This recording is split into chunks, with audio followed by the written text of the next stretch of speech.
അപ്പോൾ അബ്രഹാം, ഇസഹാക്ക്, യാക്കോബ് എന്നിവരെയൊക്കെ നോക്കുമ്പോൾ നമുക്കറിയാം അവർ ദൈവത്തിൽ ഒരുപാട് ആശ്രയം വയ്ക്കുകയും അവരോട് കൂടെ നടക്കുകയും ചെയ്തു. അപ്പോൾ അങ്ങനെ അവർ നടന്നതുപോലെ നാമും ദൈവത്തോട് പറ്റിച്ചേരുവാൻ ദൈവം കൃപ നൽകണമെന്ന് പ്രാർത്ഥിക്കുകയാണ്.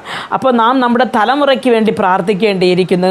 നാം ദൈവ കൽപ്പനകളുണ്ട്, ദൈവത്തിൻ്റെ പ്രമാണങ്ങളുണ്ട്. നാം അത് വായിക്കുമ്പോൾ അത് മനസ്സിലാക്കി, ബൈബിൾ വായിച്ച് മനസ്സിലാക്കി അതിൻവണ്ണം നമ്മുടെ മക്കൾ നടക്കുവാൻ നമ്മുടെ തലമുറയ്ക്ക് വേണ്ടി നാം പ്രാർത്ഥിക്കേണ്ടിയിരിക്കുന്നു. പ്രിയ ദൈവമക്കളെ, ഇന്ന് വചനങ്ങൾ കേട്ടും കേൾക്കാത്തവരെ പോലെ, അറിഞ്ഞും അറിയാത്തവരെ പോലെ, ഗ്രഹിച്ചും ഗ്രഹിക്കാത്തവരെ പോലെ എന്തോ തനിക്ക് ഇഷ്ടമുള്ള രീതിയിൽ യൗവന തലമുറ നടന്നുകൊണ്ടിരിക്കുമ്പോൾ ഈ തലമുറയുടെ ഉത്തരവാദങ്ങൾ ആരേറ്റെടുക്കേണ്ടി വരും.